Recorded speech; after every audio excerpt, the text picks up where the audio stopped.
Yeah, unfortunately I lost my drone and 2 eagles. I saw them coming and attacking.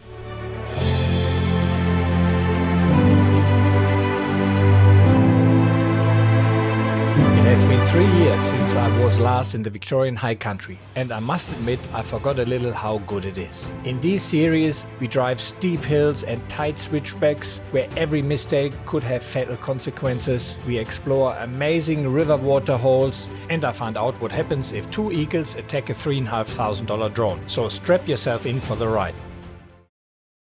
One thing real quick before we start. For someone like me who is doing four-wheel driving and camping as responsible as possible, without fabricated hair-raising moments or doing silly things, it is very hard to gain a bigger subscriber base. I really need to get this channel to 100,000 subscribers to at least make it cost even.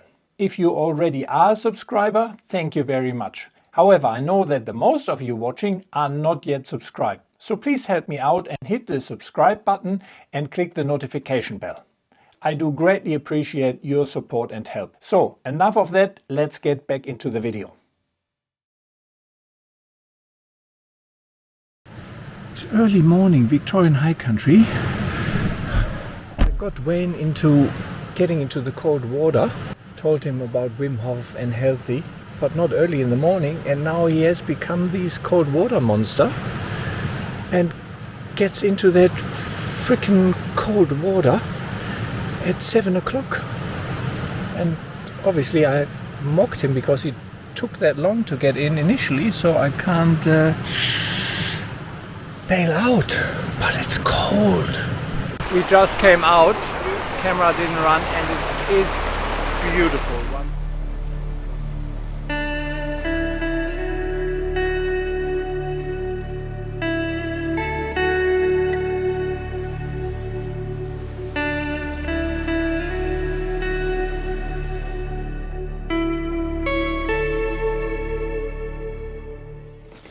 One of my little additions, I bought these little, I think it's actually a shaver bag, but that actually holds my coffee grinder, my cutlery and so on.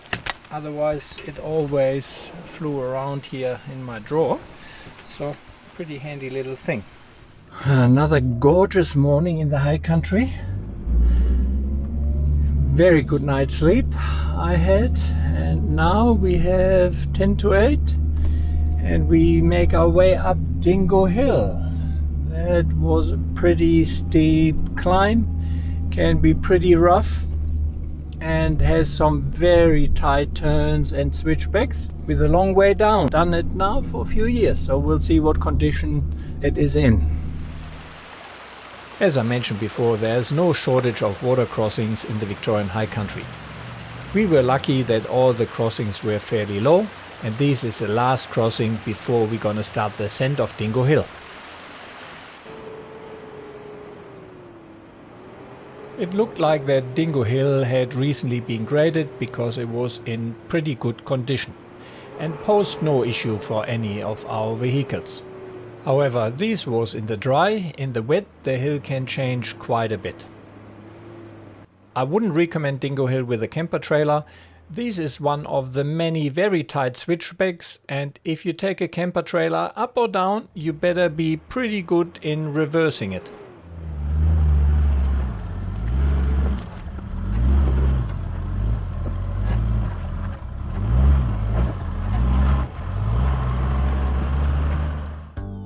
We were now on the scrubby hill track and back up to 1400 meters of elevation. Our next stop was McMichaels Hut, which I somehow must have driven past the last time because it is a little bit set back from the main track and I cannot recall having been there. Let me give you a little bit of the McMichaels Hut history. The old ripple iron clad kerosene tin hut was built in 1941-1942 by Ian McMichael's father Norman McMichael and his brother-in-law Fred Fitzpatrick of Hayfield and Gordon Brett from Melbourne. Prior to this hut there was a sapling frame over which tarps, tents were hung. These were packhorsed there each trip with 15 crossings to reach the site.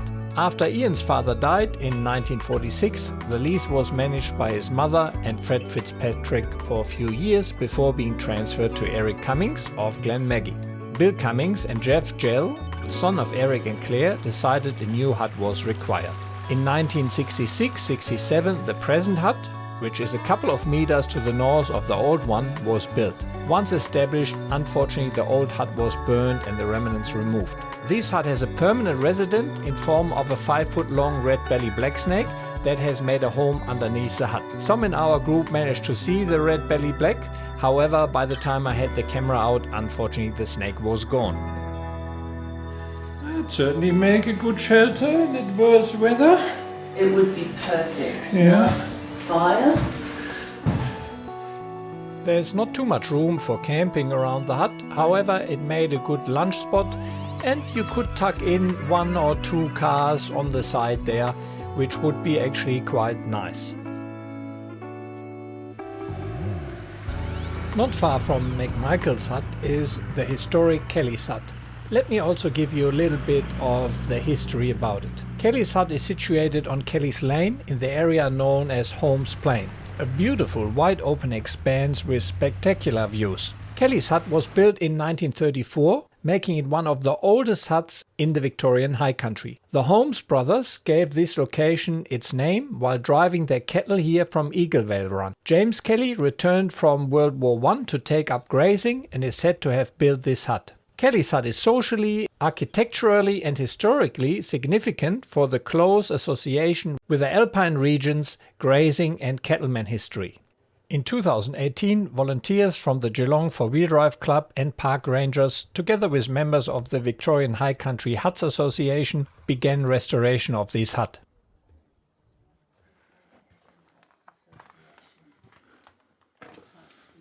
Some renovation going on, huh? Yeah. Yeah. Oh, nice. Okay. Let's film it next time when it's done. Yes. That means you have to come back. Yes. As I said before, I fell in love with the high country all over again. Not that I ever fell out of love, but I haven't been here for 3 years, and then it fades a little bit, you know. And every time you come, it's sort of, I want to go back again. Being back here, Always something. Just rejuvenate your soul. it does. Finding its way through these old forests here. A little earlier we said goodbye to Wayne and Adrian as they had commitments and needed to head home. It was an absolute pleasure to meet them and they were great company. Wayne, make sure you keep up that early morning swimming routine. The remaining 3 of us made our way towards the Dolodrook River to find a nice camp spot for the night. Like nearly everywhere in the Victorian High Country, that means very steep ascents, very steep descents, ridgetop drives, and a few river crossings. At one of the creeks we found a burned out Jeep. I wonder how that made it down there. If you know, please let me know in the comment section.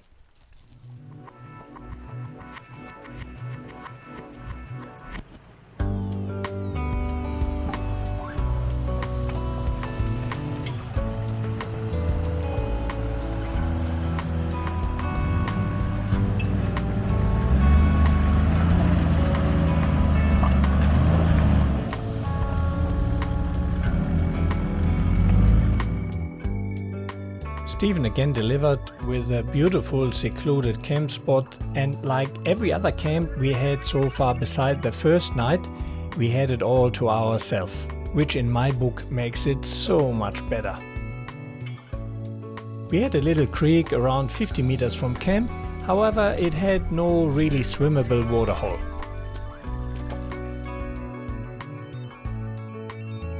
When we came back after wander, we saw these red belly black disappear in our waterhole.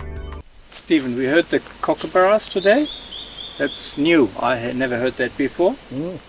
It's old bush tale, which seems to ring true with me. Okay. If you hear the kookaburras during the day, During the day, there's rain within 3 days. we shall see.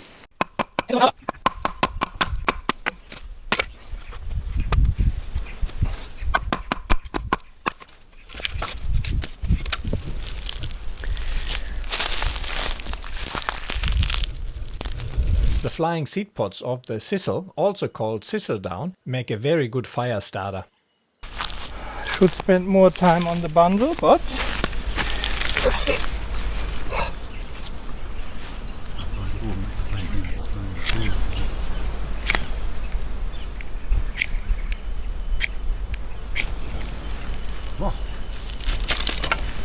That petrol worked wonders.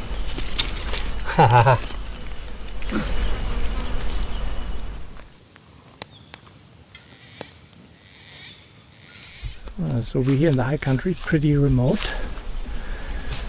No cell phone, no satellite phone even, unless has a very faint reception here, but to really get good reception you would get up the hill.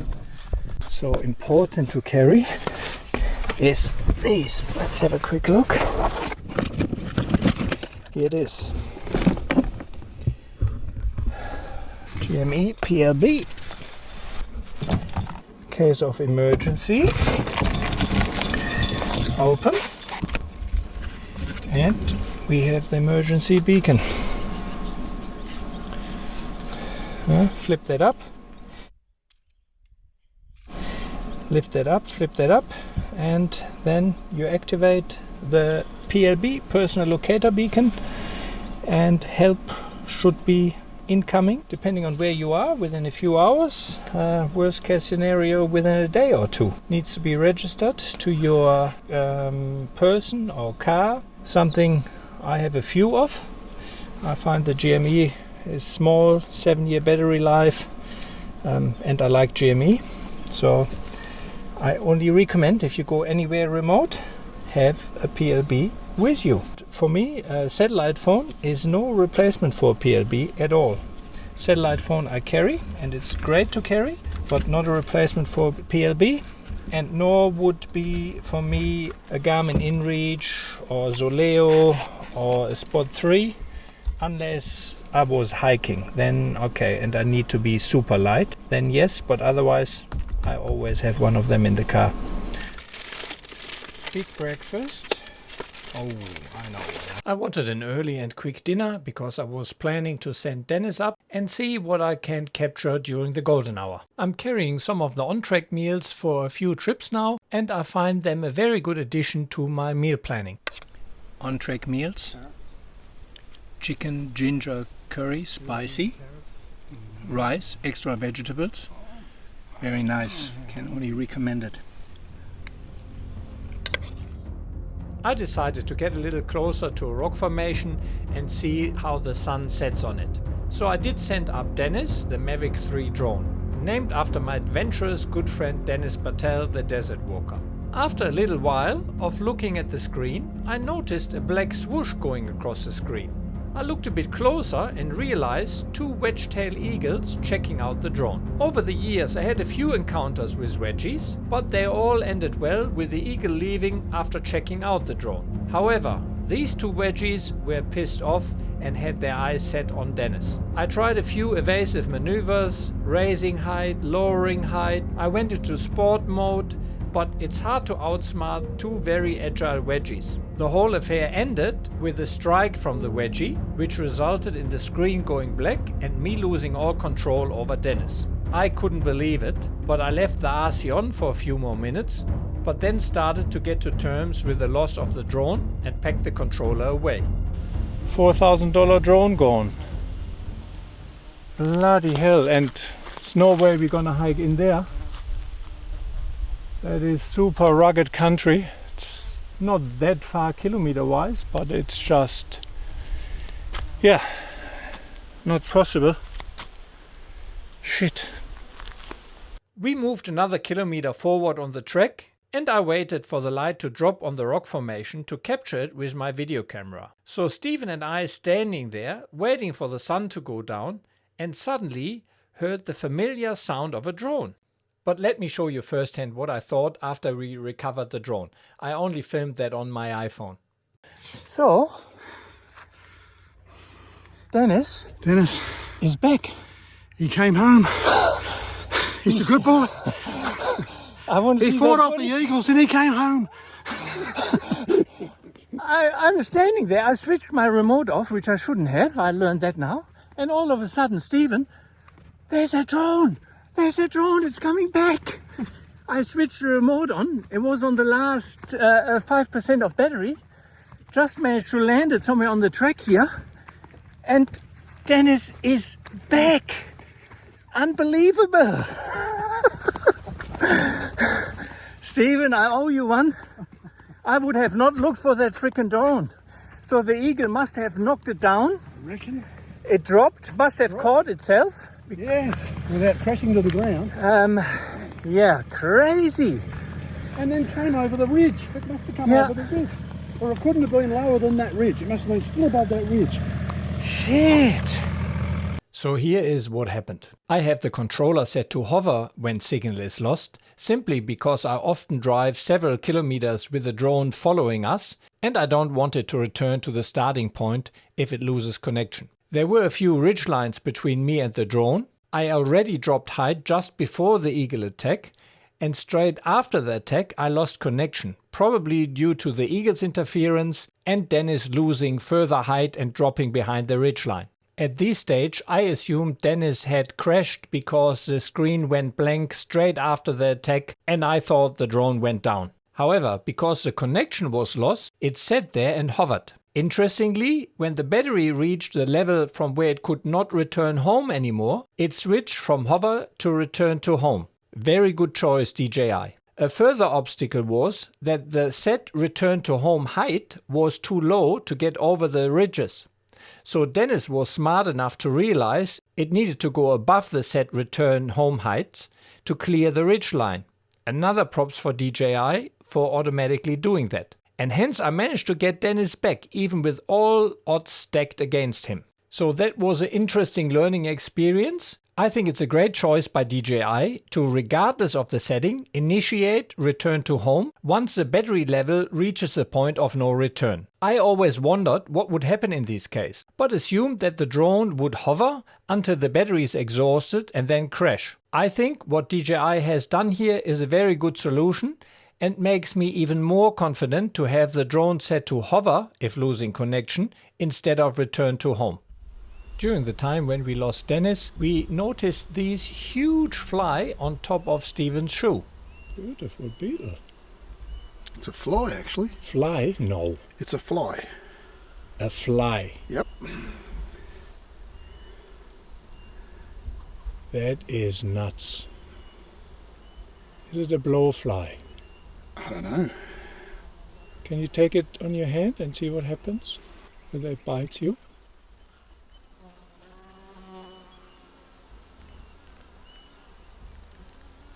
Look at the stinger of it. And while we killed hundreds and hundreds of blowflies on this trip, this one was spared because it was really only biting our shoes and not us. It was certainly the biggest fly I had ever seen.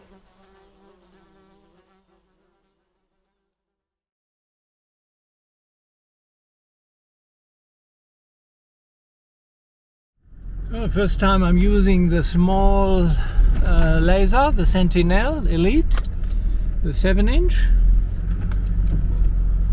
Not dark yet, so really can't say too much, but for that size so far, nice.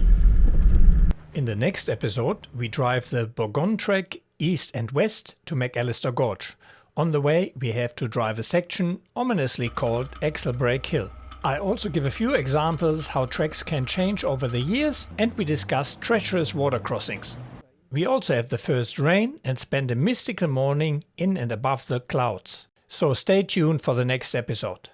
Yeah guys, thanks a lot for watching this incredible Victorian High Country adventure and sharing it with us. As always, I would greatly appreciate if you could share, like and subscribe. And maybe if you feel generous, even head over to Patreon or buy me a coffee and support me with the equivalent of a cup of coffee or two per month. It would be greatly appreciated. Thank you very much, and I hope to see you along the tracks.